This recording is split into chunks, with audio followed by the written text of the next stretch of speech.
नमस्कार. संघर्ष वृत्तवाहिनीमध्ये आपलं स्वागत. घेऊया ठाणे आणि आसपासच्या परिसरामधील घडणाऱ्या महत्त्वाच्या घडामोडींचा आढावा. कारगिलच्या लढाईत भारताने मिळवलेला विजय कारगिल विजय दिवस म्हणून साजरा केला जातो. या दिवशी कारगिलच्या लढाईत शहीद झालेल्या वीरांच्या आठवणी जागवल्या जातात. कारगिल विजय दिवस हा भारतीय सैन्यांच्या शौर्याची आठवण सदैव जागृत ठेवणारा दिवस असून देशाबद्दल त्यामागची आणि सैनिकांप्रती असलेली कृतज्ञतेची भावना जागृत करणारा असा हा दिवस आहे. संपूर्ण देशात 26 जुलैला कारगिल विजय दिवस साजरा केला जातो. इतिहासात हा विजय सोनेरी अक्षरामध्ये लिहिण्यासारखा आहे. कारगिल युद्धात शहीद झालेल्या भारतीय सैन्याच्या शूर अधिकाऱ्यांच्या स्मृतीप्रित्यर्थ कारगिल विजय दिवस देशभरामध्ये साजरा करण्यात येतो. याच दिवशी भारतीय सैन्याच्या जवानांनी कारगिलमध्ये विपरीत परिस्थितीत शत्रू सैन्याला नामोहरम केले. कारगिलच्या शहीदांचे नागरिक सन्मानाने स्मरण करण्याबरोबरच देशातील सैनिकांचा आदर करण्याचा हा दिवस असतो. देशासाठी शहीद झालेल्या वीरांच्या शौर्याची आणि बलिदानाची आठवण करून आपली देशभक्ती जागृत करण्यासाठी कारगिल विजय दिवसाच्या निमित्ताने विविध कार्यक्रमांचं आयोजन देशभरात करण्यात येत असते. भारतीय सैन्याचे देशप्रेम, स्वयंशिस्त, श्रद्धा, शारीरिक व मानसिक सामर्थ्य तसेच वीरवृत्ती उल्लेखनीय असते आणि त्यांचा आदर्श डोळ्यासमोर ठेवून आपण देशहितासाठी कार्य करणे आवश्यक आहे. सैनिकांनी केलेल्या त्यागाबद्दल आपण सर्वांनी कृतज्ञता व्यक्त करणे आवश्यक आहे. आनंद विश्व गुरुकुलमध्ये महाराष्ट्र गर्ल्स बटालियन युनिटच्या मार्फत कॅप्टन डॉक्टर सुरेश वंजारी यांच्या उपस्थितीमध्ये 25वा कारगिल विजय दिवस साजरा करण्यात आला. यावेळी संस्थेचे अध्यक्ष विलास ठुसे, सचिव डॉक्टर प्रदीप ढवळ, खजिनदार अक्षय पारसनीस, डॉक्टर हर्षला लिखिदे, ज्युनियर कॉलेजच्या प्राचार्य सीमा हर्डीकर यांसह इतर शिक्षक व शिक्षकेतर कर्मचारी, विद्यार्थी वर्ग उपस्थित होते.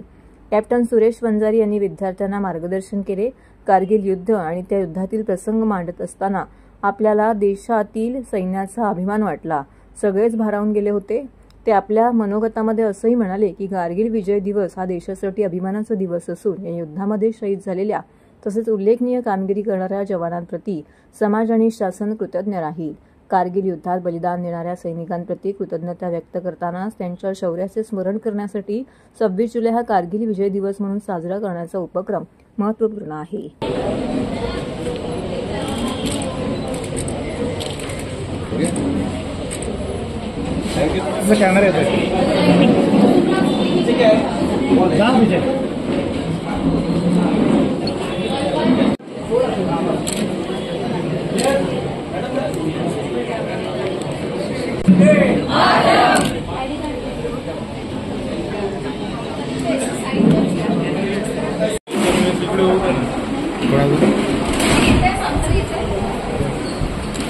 Thank you.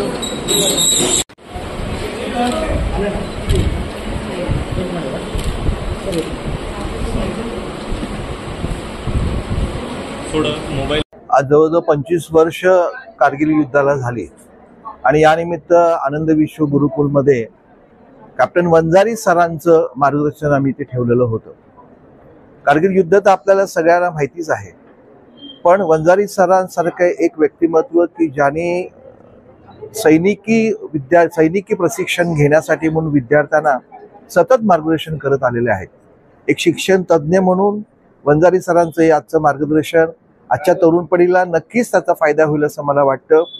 की जसं सावरकर म्हणायचे की प्रत्येक महाविद्यालयांमधनं सैनिकी शिक्षणाची खूप प्रचंड गरज आहे आणि ही काळाची गरज लक्षात घेता वंजारी सरांसारख्या व्यक्तिमत्व आमच्या कॉलेजमध्ये येणं आणि विद्यार्थ्यांना मार्गदर्शन करणं हे नक्कीच उपयोगी ठरणार आहे. कारगिल युद्धामध्ये जे शहीद झाले, खरं कारगिल युद्ध आपण जिंकलो होतो.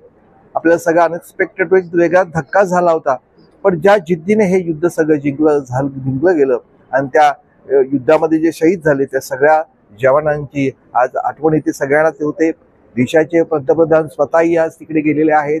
प्रत्येक भारतीयाला अभिमान वाटेल असं हे युद्ध आपण सगळ्यांनी अनुभवलेलं आहे. त्या सगळ्या शूरविद्यांना मानाचा मुजरा.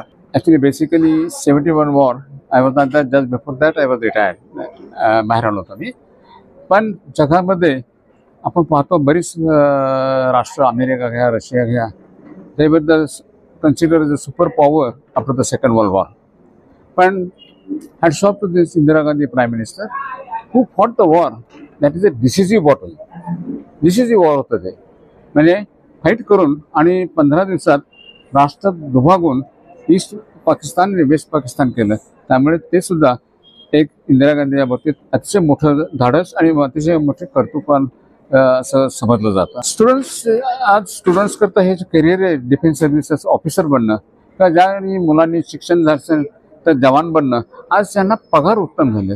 ॲज अ ऑफिसर तुम्ही वयाच्या 19.5व्या वर्षी you get salary over 1000 plus तुम्हाला इतरही फॅसिलिटीज आहेत, स्टेटस आहे, लाईफस्टाईल आहे आणि पेन्शनेबल सर्व्हिस आहे. पुष्कळ सुविधा आहेत तुम्हाला आज सर्व्हिसेस ऑफिस झाल्यानंतर. त्या स्टुडंट असतील ते 10वी पासून सुरुवात करायची तर 10वीला बसतात. ती मुलं माझ्याकडे एप्रिलमध्ये येत असतात, पण आता गेल्या 4 वर्षामध्ये रिझल्ट हे उशिरा झाले त्यामुळे आता ती सुरू झाली 10वीची बॅच माझी. महाराष्ट्रातील भगिनींना आधार देणारी राज्य शासनाची मुख्यमंत्री माझी लाडकी बहीण योजना. या योजनेअंतर्गत अल्प उत्पन्न गटातील 21 ते 65 वयोगटाच्या भगिनींना मिळणार दरमहा 1500 रुपयांची मदत. अर्ज करण्यासाठी 31 ऑगस्ट 2024 पर्यंत मुदतवाढ. कुटुंबाचं वार्षिक उत्पन्न 2.5 लाख रुपयांपेक्षा कमी असलेल्या महिला पात्र. कुटुंबाकडे पिवळं किंवा केशरी रेशन कार्ड असल्यास उत्पन्नाचा दाखला आवश्यक नाही. पांढरं रेशन कार्ड असेल किंवा रेशन कार्ड नसेल तर कुटुंबाचं वार्षिक उत्पन्न 2.5 लाखांपेक्षा कमी असल्याचा दाखला आवश्यक.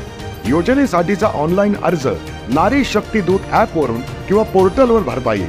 ज्या भगिनींना ऑनलाईन अर्ज भरता येत नसेल त्यांच्यासाठी अंगणवाडी, ग्रामपंचायत, वॉर्ड ऑफिस, सेतू सुविधा केंद्रामध्ये किंवा आशाताई बचत गटाच्या CRP यांची मदत उपलब्ध. आता आपल्याला अभिमानानं म्हणता येईल, सुखी आणि सुरक्षित आहे माझी लाडकी बहीण.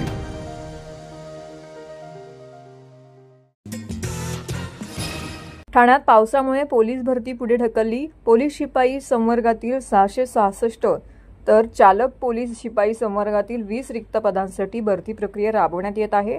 ठाणे जिल्ह्यात सुरू असलेल्या मुसळधार पाऊस आणि हवामान विभागाने दिलेल्या अतिवृष्टीच्या इशाऱ्यामुळे ठाणे पोलीस भरतीसाठी 26 आणि 27 जुलैला होणारी मैदानी चाचणी पुढे ढकलत 1 आणि 2 ऑगस्ट रोजी चाचणी घेण्याचा निर्णय ठाणे पोलिसांनी घेतला आहे. ठाणे पोलीस आयुक्तालयाच्या आस्थापनेवरील पोलीस शिपाई संवर्गातील 666 तर चालक पोलीस शिपाई संवर्गातील 20 रिक्त पदांसाठी भरती प्रक्रिया राबवण्यात येत आहे. या भरती प्रक्रियेसाठी 26 आणि 27 जुलैला महिला उमेदवारांची मैदानी चाचणी साकेत मैदान येथे घेण्यात येणार होती. परंतु ठाणे जिल्ह्यात सुरू असलेल्या मुसळधार पाऊस आणि हवामान विभागाने दिलेल्या अतिवृष्टीच्या इशाऱ्यामुळे उमेदवारांची मैदानी चाचणी घेणं शक्य होणार नाही. त्यामुळे 26 आणि 27 जुलैला होणारी मैदानी चाचणी पुढे ढकलत ही चाचणी 1 आणि 2 ऑगस्ट रोजी घेण्याचा निर्णय ठाणे पोलिसांनी घेतला आहे, अशी माहिती ठाण्याचे अप्पर पोलीस आयुक्त संजय जाधव यांनी दिली आहे. ठाणे जिल्ह्याला पावसाने झोडपून काढलं असताना दुसरीकडे साथजन्य आजारांचा धोका वाढण्याची शक्यता नाकारता येत नाही. सध्या लेप्टोस्पायरोसिस, डेंग्यू सारख्या रुग्णांची संख्या बघता रुग्णांना चांगले उपचार मिळावेत यासाठी ठाणे सिव्हिल रुग्णालयात विशेष खबरदारी घेतली आहे. साथीच्या आजारांनी ग्रस्त रुग्णांसाठी विशेष अद्ययावत कक्ष स्थापन केला आहे. औषध साठा, आपत्कालीन पॅरामेडिकल टीम सज्ज ठेवण्यात आलेली आहे. जुलै महिन्यात पावसाने जोरदार बॅटिंग केली असली तरी राज्याच्या विविध भागांमध्ये साथीचा आजार वाढतो आहे. यामध्ये लेप्टोस्पायरोसिस, डेंग्यू, मलेरियाचा प्रादुर्भाव वाढताना दिसत आहे. ठाणे जिल्ह्यात साथीच्या आजारांची चिंता व्यक्त केली जाते. सरकारकडून साथीचे रोग पसरणार नाहीत यासाठी खबरदारी घेतली जात असून जिल्हा आरोग्य प्रशासनाने डेंग्यू, मलेरिया, लेप्टोस्पायरोसिस अशा साथजन्य रुग्णांच्या उपचाराची उत्तम सोय सिव्हिल रुग्णालयामध्ये केली असल्याची माहिती जिल्हा शल्यचिकित्सक डॉ. कैलास पवार यांनी दिली आहे. पावसाळ्यात उद्भवणाऱ्या तापजन्य आजाराबरोबरच कावीळ, गॅस्ट्रो अशा रुग्णांना चांगले उपचार मिळावेत यासाठी अद्ययावत कक्ष उभारला आहे. कक्षात उपचारासाठी लागणारी सर्व आयुधे सामग्री सज्ज ठेवण्यात आलेली आहे. लेप्टोस्पायरोसिस आणि डेंग्यूची लक्षणे मोठ्या प्रमाणात बदलू शकतात, ज्यामध्ये फ्लूसारखी सौम्य लक्षणे ते गंभीर आजारापर्यंत आहे. सामान्य लक्षणांमध्ये उच्च ताप, डोकेदुखी, स्नायुदुखी, थंडी वाजून येणे, उलट्या होणे, कावीळ आणि डोळे लाल होणे यांचा समावेश आहे. तर पावसाळ्यात साचून राहिलेल्या पाण्यामुळे डासांची उत्पत्ती होऊन त्यामध्ये डेंग्यूचा धोका वाढतो, तर उंदराच्या मूत्रापासून लेप्टोस्पायरोसिसचा धोका वाढतो. त्यामुळे पावसाळ्यात जास्त दिवस पाणी साचवून ठेवू नका. तर बाहेर जाताना पायात बूट घालावेत. तुंबलेल्या पाण्यातून घरी आल्यावरती साबणाने स्वच्छ हातपाय धुवावेत. कुठे जखम झाली असल्यास ती भिजणार नाही याची काळजी घ्यावी. पाणी उकळून प्यावे. अशा काही गोष्टींची काळजी या दिवसामध्ये घेणं गरजेचं असल्याचं यावेळी जिल्हा शल्यचिकित्सक कैलास पवार यांनी म्हटले. की आपल्याला पुढचा जो अनुभव आहे, पूर्वी जो अनुभव आहे त्याच्यावरनं ते 2005च्या पुरानंतर किंवा बाकीच्या गोष्टीनंतर असा पूर आला, महापूर आला आणि पाणी जर लॉक झालं तर बऱ्याच ठिकाणी Leptospira, dengue, viral fever, diarrhoea याची साथ येते बऱ्यापैकी. आणि त्याच दृष्टीनेच आपण सिव्हिल हॉस्पिटल हा जिल्ह्याचा रेफरल हॉस्पिटल आहे, त्याने आपण हा एक वार्ड जवळपास 40 ते 45 बेड याच्यामध्ये आहेत. या वार्डमध्ये आपण हा वार्ड त्यासाठीच वेगवेगळे आजार जे संसर्गजन्य आजार त्यासाठी रिझर्व ठेवलेला आहे. तर जर केसेस जर वाढल्याच समजा याच्या डेंग्यू किंवा लेप्टोस्पायरा किंवा व्हायरल फीवरच्या किंवा डायरियाच्या वगैरे, तर त्यासाठीची ही व्यवस्था आहे. आणि इकडे स्टाफ वगैरे सगळं हे केलं, सगळं व्हेंटिलेटरपासून मशीन्स वगैरे सगळे आपले अवेलेबल आहे. मेडिसिन पुरेशा प्रमाणात अवेलेबल आपल्यासाठी हे फाईट करण्यासाठी. अशी काही साथ येऊ नये ही इच्छा आहे. परंतु जर असं काही आलं, डिझास्टर काही असं आला किंवा वाढल्या अशा काही केसेस, तर नक्कीच त्याला तोंड देण्यासाठी किंवा लढण्यासाठी आम्ही सज्ज आहोत एवढं नक्कीच सांगेल. मेडिसिनच्या दृष्टीने, पाठच्या दृष्टीने आम्ही सुसज्ज आहोत. जर असा काही प्रकार घडला तर आपण त्याला सामोरं जाण्यासाठी तयारी करून ठेवलेली आहे. इच्छा एवढी आहे की असं काही होऊ नये, पण जर आलेच केसेस तर आम्ही नक्कीच त्यांना ट्रीटमेंट करू आणि कुठल्याही पेशंटला ट्रीटमेंटपासून वंचित राहील असं होईल असं कधी होऊ देणार नाही. एवढी काळजी जिल्हा प्रशासनाने ठेवते, आरोग्य डिपार्टमेंटमध्ये आपण घेतो आहे. ठाणे शहरात पहाटेपासूनच पावसाची संततधार सुरू असताना एका दिवसामध्ये 180 मिलीमीटर इतका पाऊस झालेला आहे.